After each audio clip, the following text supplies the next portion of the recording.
Quand la sœur Mélissa partageait ce qu'elle avait reçu du Seigneur sur... vous m'entendez, hein, parce que j'ai tendance à parler très bas. Voilà. Quand elle a reçu le songe sur l'enlèvement, jusqu'à tout à l'heure, je ne savais pas ce que j'allais dire. En fait, je ne savais même pas ce que j'allais partager. Et j'ai eu la paix pour partager effectivement aussi un songe, mais pour un but bien précis. Un songe que j'ai reçu aussi sur l'enlèvement. 2 songes que j'ai reçus sur l'enlèvement. Le premier est un songe dans lequel je n'étais même pas partie. Moi, je n'étais pas montée au ciel. Et le deuxième songe, j'étais partie. Mais il y a eu un temps, et c'est sur ça que je veux m'attarder. Je vais peut-être raconter un tout petit peu le songe. En fait, le songe de l'enlèvement où je n'étais pas partie, on était dans la rue, comme ça, j'échangeais certainement avec quelques personnes. C'était très visuel, hein. Et à un moment donné, c'était comme si du sol sortaient des piliers. Vous voyez les piliers qui sont dans les grandes constructions, royaumes. Ça sortait de la terre. Ça sortait comme si ça sortait de l'abîme. Et ça entourait, c'est comme si ça avait entouré tout le lieu où on était. Donc personne ne pouvait sortir. Et c'est comme si les piliers étaient sortis pour mettre des gens en prison. Mais pendant que nous on observait cette chose qu'on n'avait jamais vue, on a vu comme des bateaux. J'ai vu comme des bateaux qui s'envolaient. Hein. Ce n'est pas des oiseaux, des bateaux qui s'envolaient, mais qui venaient et qui prenaient les êtres humains. Et ils partaient. Ça prenait les êtres humains et ça partait. Ça prenait les êtres humains et ça partait. Et moi, j'attendais mon tour. Qu'on vienne me prendre. Qu'on vienne me prendre. Et imaginez un peu l'anticipation. Parce que là, tu es chrétien. Et là, tu es chrétien. Hein? Tu sais que tu es chrétien. Tu sais que c'est le retour. Tu sais que le maître est là. Tu sais que les gens sont en train de monter. Et tu attends ton tour. Les bateaux viennent, ils prennent les gens et ils s'en vont. Ils prennent les gens et ils s'en vont. Jusqu'à ce que ça s'arrête. Et j'étais restée. Il y avait un groupe de personnes qui étaient des chrétiens non partis et les non-chrétiens. Les non-chrétiens, ils connaissaient leur sort. Ils avaient refusé volontairement de suivre le maître. Mais les faux chrétiens comme nous, entre guillemets, on pensait qu'on marchait selon le Seigneur. On pensait qu'on faisait tout correctement. Et comme le frère Jean-François a pu le dire tout à l'heure dans son interpellation, tu peux rater le ciel si tu as un problème avec ton époux que tu ne t'es pas repenti. Tu peux rater le ciel si tu as été impoli. Tu peux rater le ciel si tu n'as pas veillé sur ton cœur pour t'assurer qu'il soit pur. Tu peux rater le ciel. C'est pour ça que pendant que le Seigneur n'est pas encore venu, il est possible de se repentir. C'est possible. Jusqu'à la dernière minute, ne fermez pas la porte à la repentance. Si vous avez failli, vous avez insulté quelqu'un, il y a eu quelque chose qui ne s'est pas bien passé. Ce n'est pas une affaire de qui a raison, qui n'a pas raison. Va te repentir. Parce qu'ici, il y a une chose qui est importante. C'est la pureté de ton cœur. La Bible dit, ceux qui ont le cœur pur verront Elohim. J'adore ce passage-là. Verront Elohim.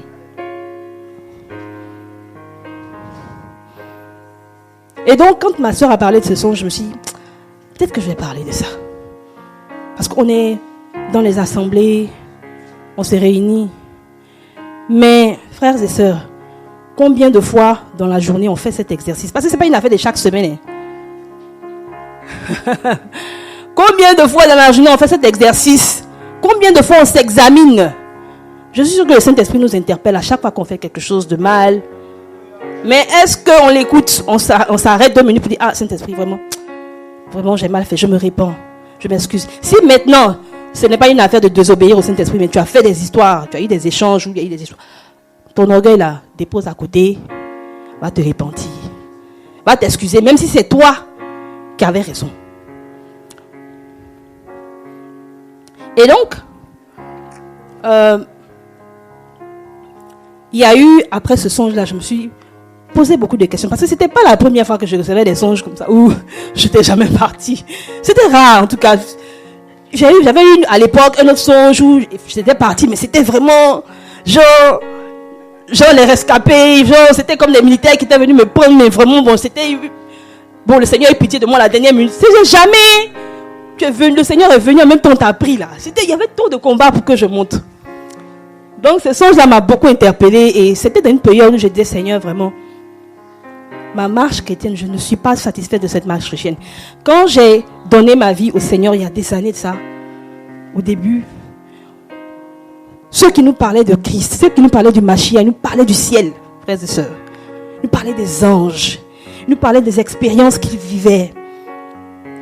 Ils nous parlaient du ciel, des expériences qu'ils vivaient, de la proximité qu'ils avaient avec le Seigneur, et le Seigneur qui les visitait. Et cette, vous savez, cette présence du Seigneur qui émanait, enfin, ce parfum de Christ qu'ils avaient là.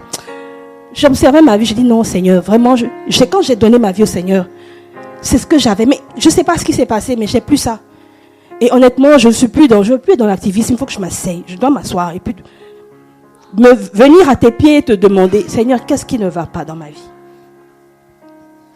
Et j'ai crié au Seigneur, Il m'a dit une phrase, il m'a dit, j'ai tout accompli. Hein. Je me souviens encore, j'étais à genoux en train de crier au Seigneur, je pleurais même. Il m'a dit, moi j'ai fait mon travail. Pour paraphraser en fait, pour expliquer ce qu'il voulait me dire.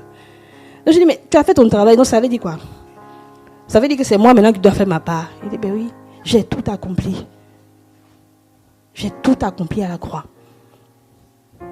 Donc observe bien, qu'est-ce qui ne va pas? Et j'ai compris plus tard, pour rejoindre mon frère Arthur, l'intimité avec le Seigneur. Je vous assure que le Père veut nous voir à ses côtés, frères et sœurs.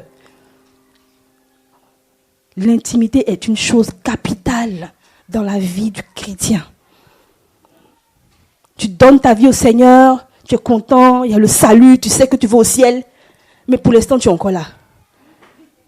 Tu dois parler de Yahushua à tout le monde, mais toi-même ta vie là. Tu carbures comment? Tu vis comment? Comment tu carbures? L'intimité avec le Père, c'est ce que le Seigneur demande. Un jour, je demande au Seigneur, excusez-moi si je ne prends pas de verset biblique, j'ai juste quelques minutes, voilà. Je parle au Seigneur. Merci. Alors, il y a un passage qui m'a toujours intrigué dans la parole. Le passage où les disciples de Jean viennent dire à Yahushua, mais tes disciples là, eux, ils ne viennent pas. Ils ne gênent pas.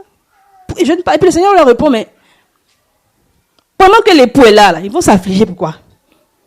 L'époux est là.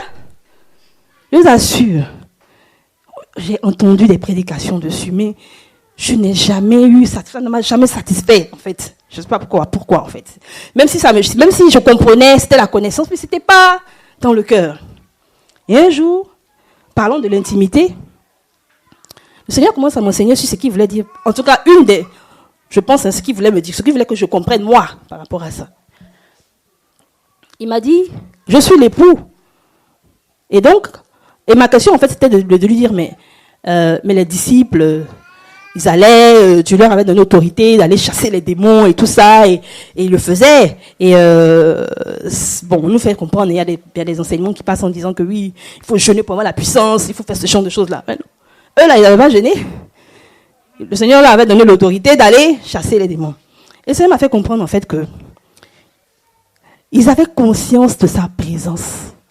Même quand ils étaient loin de lui. Parce qu'il les avait envoyés ici et là. Quand tu sais que ton époux est quelque part, ou bien quand tu sais que ton époux est vivant, il te donne l'autorité pour aller faire une tâche. Tu es conscient, même s'il n'est pas là, tu sais qu'il est là. Donc leur confiance, parce qu'il faut de la foi. Dans le monde spirituel, là, la devise, c'est la foi. Et donc, ils avaient la foi pour pouvoir chasser ces démons. Ils avaient la foi. Le Seigneur leur avait donné ce mandat, l'autorité, mais il y avait la foi qui venait avec. Et cette foi venait de la conscience, de la présence de Yahushua. Et donc, sa réponse aux disciples, quand il leur dit, quand l'époux leur sera ôté, alors ils gêneront.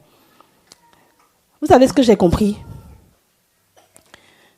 c'est important pour le chrétien de s'exercer. Non pas particulièrement au jeûne, je ne parle pas de ça, mais la conscience de la présence d'Élohim est un exercice que le chrétien doit toujours faire. Parce que si le Seigneur a pris la peine de dire, quand 2 ou 3 sont réunis en mon nom, je suis au milieu d'elles, ça pourrait assurer les chrétiens qu'il est là. Nous, on veut le voir, mais le Seigneur nous dit, là, il est là, hein. Yoshua est là. Mais le chrétien n'est pas très souvent conscient, il ne fait pas cet exercice-là, de se dire et de se rappeler tous les jours de sa vie qu'il est là avec nous. C'est important que le chrétien se rappelle tous les jours qu'il est là. Et cette conscience de la présence de Yoshua fait la différence. Ça fait la différence. Et donc l'intimité dont je parlais. Quand le Seigneur m'a fait comprendre qu'il a tout accompli, j'ai compris qu'il fallait que vraiment je commence à plus méditer, plus prier, plus le chercher. Avoir ce temps-là. Quand le Seigneur dit dans la parole, quand vous priez, rentrez dans votre chambre, fermez la porte. Et votre Père qui est dans le secret vous récompensera. Frères et sœurs, c'est comme ça qu'on carbure. Parce que là, la personne ne voit. C'est un temps intime avec le Père. C'est là qu'il te donne les rouleaux. C'est là qu'il te bâtit. C'est là qu'il t'interpelle. C'est là. Il faut te débrouiller dans tes 24 heures. Il faut te débrouiller. Je ne sais pas comment tu vas faire. Il faut te débrouiller. Pour garder la conscience. Pour garder en pensée que Yoshua est là. Donc, je ne vais pas tirer en longueur. C'est ce que je pouvais partager. Ah oui. Et donc, pour revenir sur le dernier songe, donc, le songe dans lequel le Seigneur m'a fait la grâce de me dire, ok, on dirait que quelque chose marche maintenant, là, parce que là, on dirait que l'intimité, là, ça commence, on dirait que ça porte fruit. Je pense que le Seigneur voulait me rassurer.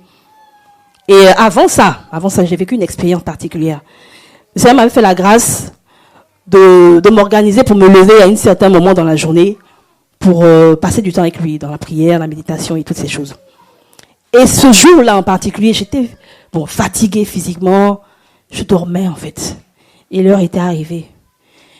Et c'est comme si j'étais éveillée, mais en fait, je n'étais pas éveillée. Et dans ce qui s'est passé, j'ai l'impression que c'était une vision. Je vois mon mari qui se réveille et qui me dit, mais tu ne vas pas prier? Tu ne vas pas prier? Tu ne vas pas prier? Puis moi qui suis lourde là, je dis, bon ok, je me lève. Je vois le gars en train de dormir, quoi. Je dis, mais c'est pas lui qui m'a réveillé tout à l'heure là. C'était pas lui.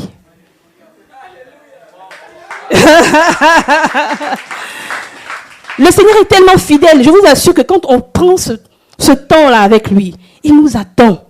C'est comme un rendez-vous avec ton amoureux. Il nous attend, c'est le seul temps qu'on lui consacre. Il nous a donné 24 heures, mais je vous assure que nous, souvent, on prend 2 minutes pour lui. Pourtant, il nous a donné 24 heures. Il nous a donné 24 heures.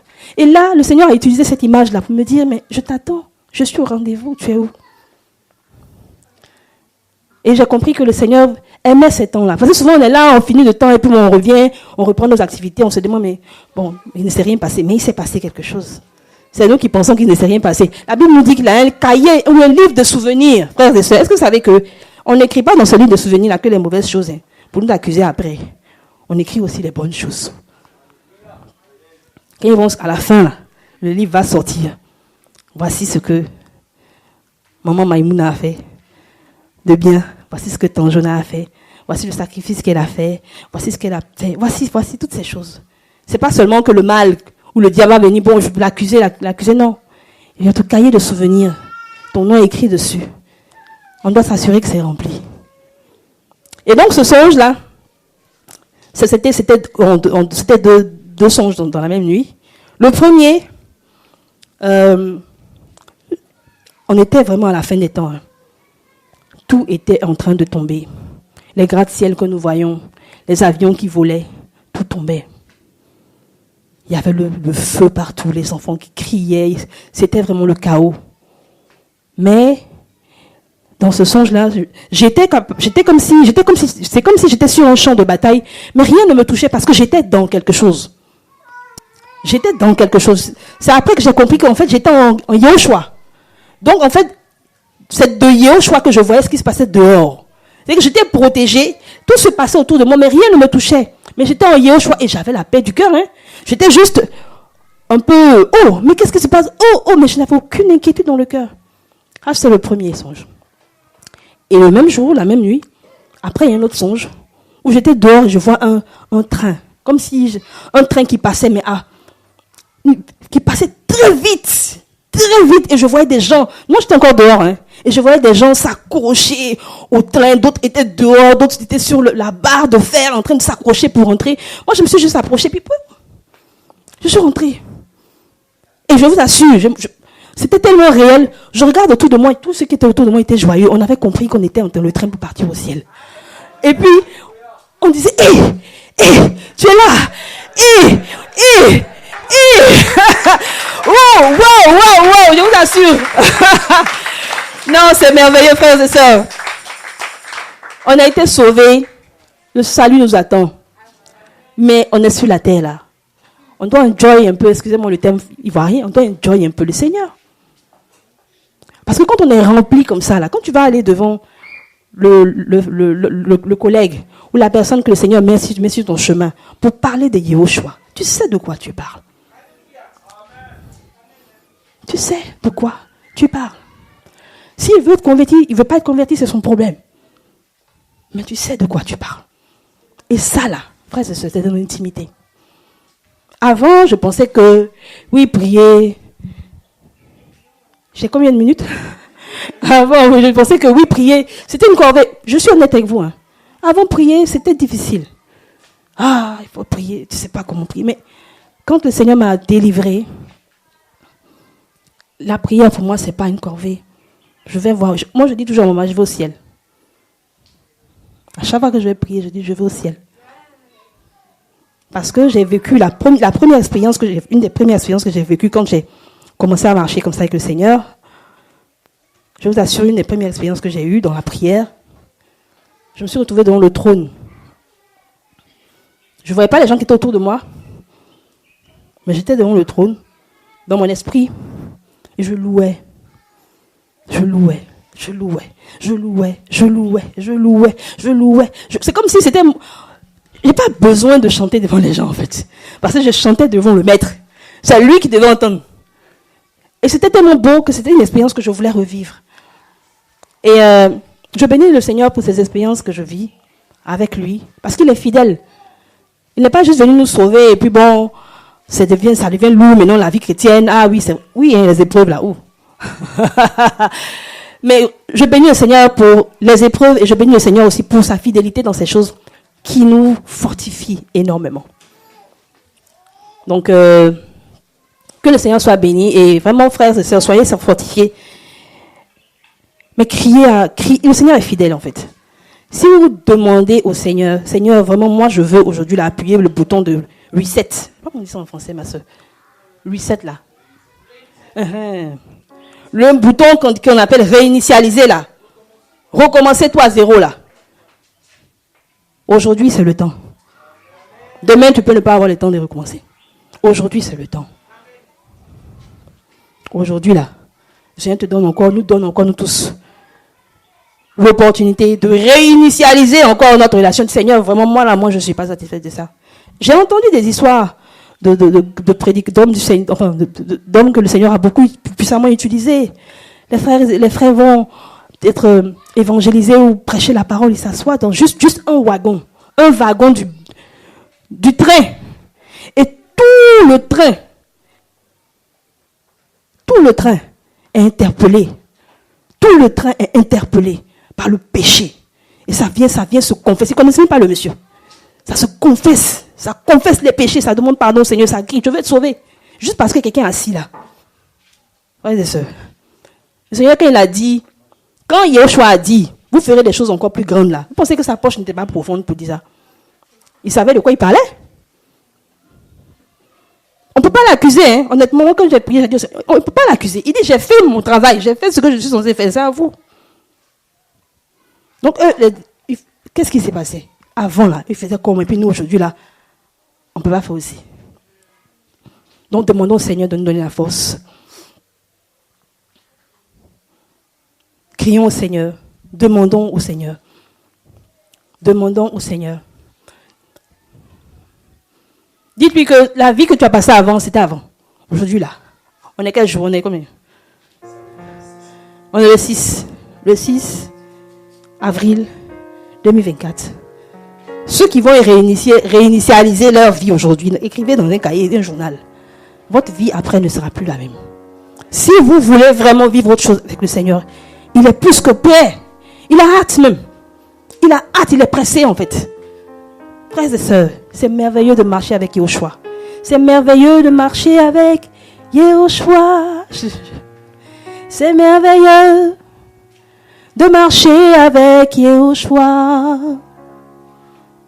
Mon cœur est dans la joie quand je pense à lui. Il est l'amour de ma vie. Et je veux l'aimer tous les jours de ma vie. Je veux le louer tous les jours de ma vie. Reçois les louanges, Adonai. Reçois les honneurs. Que toute la gloire te revienne. Amen. Amen.